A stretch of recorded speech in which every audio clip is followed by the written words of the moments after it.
Everyone, we want to give you a quick update on the COVID-19 operation and efforts throughout the state of South Dakota. As of this morning, we have 11 positive test cases in the state of South Dakota. We have tested 551 that have come back as negative.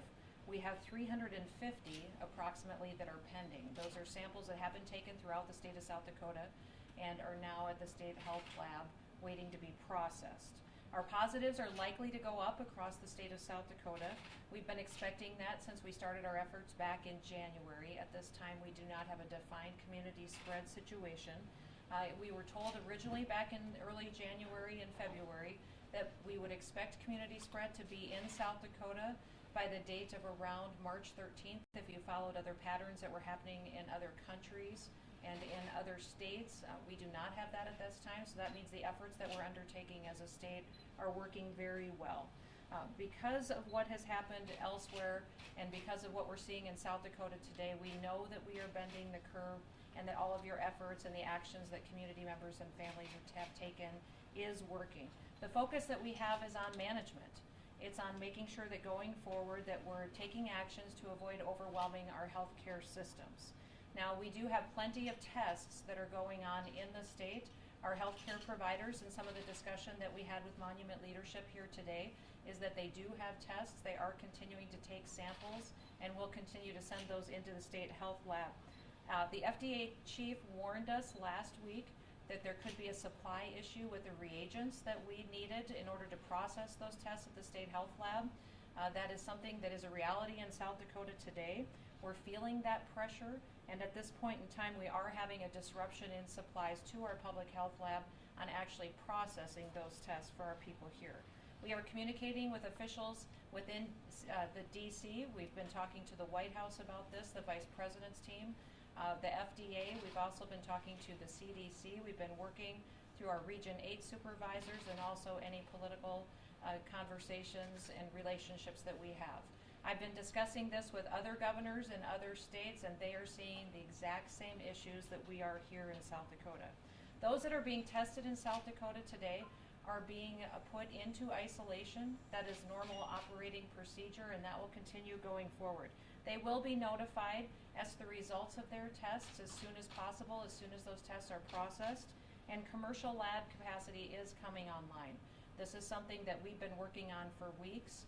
And our three major healthcare systems are in the process of standing up commercial labs as well that will support the South Dakota Public Health Lab into the future. Updates from what I've been doing this week is that we had a cabinet meeting. Our Emergency Operations Center is fully operational in Pierre.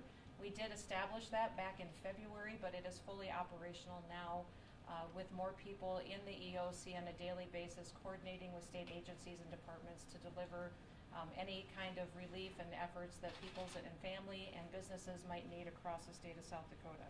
I also met with Sanford and health officials yesterday in Sioux Falls.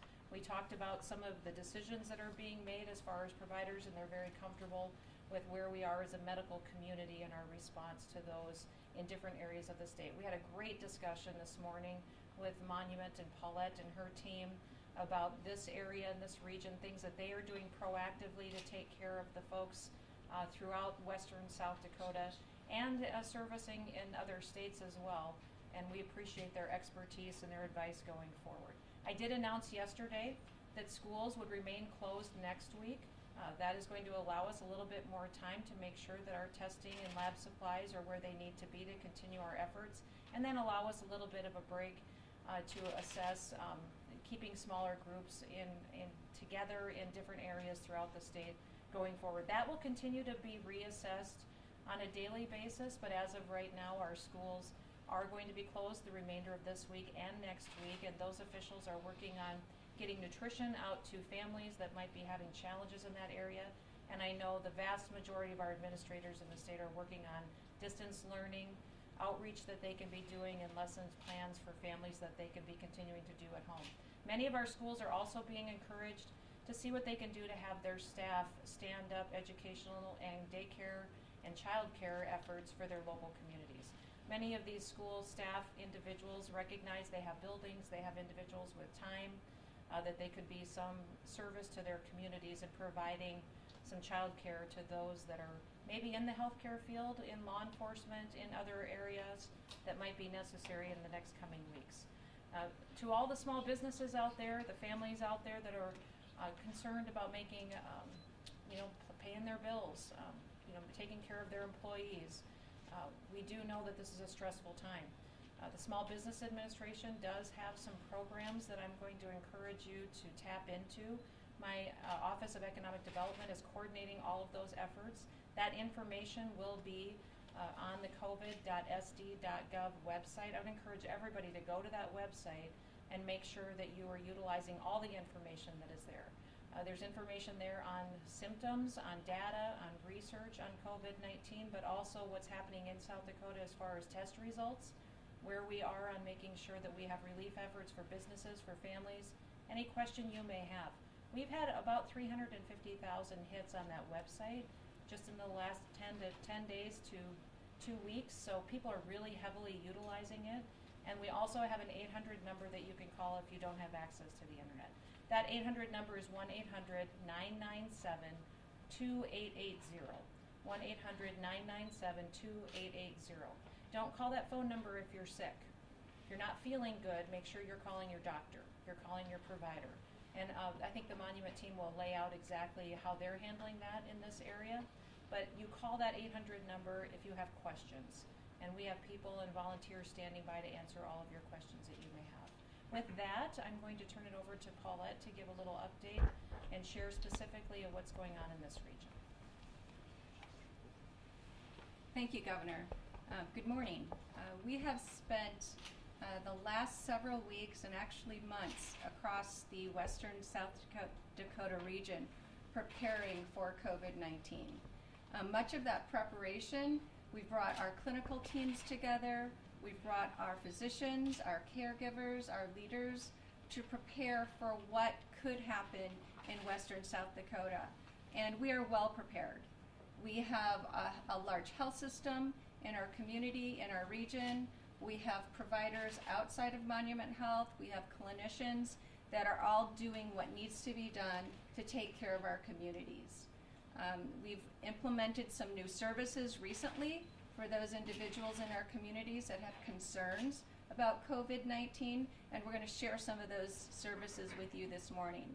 But overall, what I can tell you is that we're in great hands. We have great leaders in our communities, and we're working with what we call best practice. We're learning from other healthcare organizations across the nation.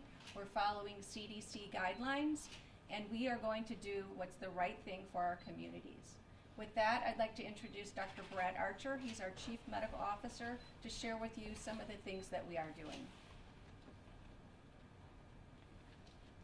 Thank you. So we remain committed to screening patients who need to be screened. We have a variety of methods of achieving that. We have a website where patients can log in and they can actually do an initial screen there. From there, they can be directed to a 1-800 number, and we'll provide that for you later, for patients to call in for more specific questions and screening. And from there, they're directed then to more specific patient services as needed. As stated before, the testing sampling will continue at the locations as they have in the past. The truth to be known is that the actual outcome of the test is not necessarily immediately relevant to patient care. We as physicians will continue to treat patients appropriately to their clinical symptoms regardless of the outcome of the test. And so although the testing is important for us to be able to track spread of the disease and to know the severity of the condition across the state, in terms of patient care, it really is not immediately relevant. We'll still care for patients as appropriate. We'll take any questions that you may have for us. Governor, can you talk about the supply shortage and whether or not the state is running any of those tests? Yeah, we're not running any of those tests today. We have a shortage on the reagents and the enzymes that are utilized to process the tests at the State Public Health Lab. We're working on several different suppliers and to get that into the State Health Lab hopefully within hours. We did have, and we're proactively for the last several weeks requesting these supplies. We've had recent orders that were indicated to us that they were locked down coming to South Dakota get canceled. at the last minute, and that's why we have now seen a shortage on those supplies, and we're hoping to get them very soon. We do have the White House working on this for us. The Vice President is helping. His team has been great, but also we have the FDA and CDC and Region 8 supervisors helping us get those reagents, and hopefully they'll arrive soon. So if somebody goes in for sampling, how long will they have to wait for a result? They should still go in and get sampled if they meet the protocols that they've followed with their provider. So if their doctor puts them through those protocols, I would encourage people too that don't show up at a hospital or a clinic, call in and talk to your provider. Out here, you have the benefit of having the drive-up testing. So I would utilize that so you don't expose other people to the virus. Get tested. They will send the sample into Pure, and we will be processing and running those tests 24/7 as soon as we get resupplied with the reagents that we need. But can they expect it to be days, a week, or? Well, we have been ahead of the curve in overperforming in how we're processing tests until we had this supply shortage. So I'm expecting that our team at the lab is extremely dedicated and that we will go around the clock and get them processed as soon as possible. So I think the time frames that you've seen the last few days that we did have adequate supplies, we were running tests through and getting them back within 24 hours. And that is always our goal, if not sooner. Have you been given any timeline on when you will get those supplies in? You know, I hate to speak, but we're hoping today. But I'd hate to confirm on that just because we're relying on other people to follow through, and that in this situation that this country is facing, and with many other states having the exact same issue, I've talked to several different governors this morning asking them how they were doing, if they had extra reagents and enzymes that we could utilize, and they said, you know, we're in the exact same boat, and this is a little bit of a challenge for us too. But I believe that we do have everybody throughout the country aware this is an issue and working to solve it. And of the patients that are testing positive, are they isolating at home or in medical facilities? They are isolating at home. We do not have anybody that has contracted COVID-19 in a hospital situation today. Everybody that has been given a positive result of a test is at home resting. Anybody who is waiting for a test result has been following the orders of their doctor or physician and has been isolating as well. And that's what I think will continue to happen, and something that I think the doctor spoke very well to, is that regardless of what the test outcome is, the patient's actions won't change. It is giving those tests, positive or negative results, give us an indication of what's happening in that community. We don't have at this time have a defined community spread. That means that we don't have anybody in the state of South Dakota that we can't track how they got infected. We know that they've all traveled outside the borders of South Dakota, and that's good for us that we know that, and we're controlling that and able to contact the people that they've been in contact with. So for us, all of the infections and positive tests that we've had are explained. When we get to a point where people are infected and we don't know how that happened, that's when that definition of community spread comes into play, and we change some of our protocols and then how we conduct our business in the state. I have a number of people who contact me saying that they have a travel history, symptoms, and they don't know if they've come into contact with someone who has a positive case. What do you suggest for those individuals? Like, a lot of them say that they call their provider and they can't get tested or are denied testing. Well, what those providers will do, and that is definitely the right decision that they made, to call their physician.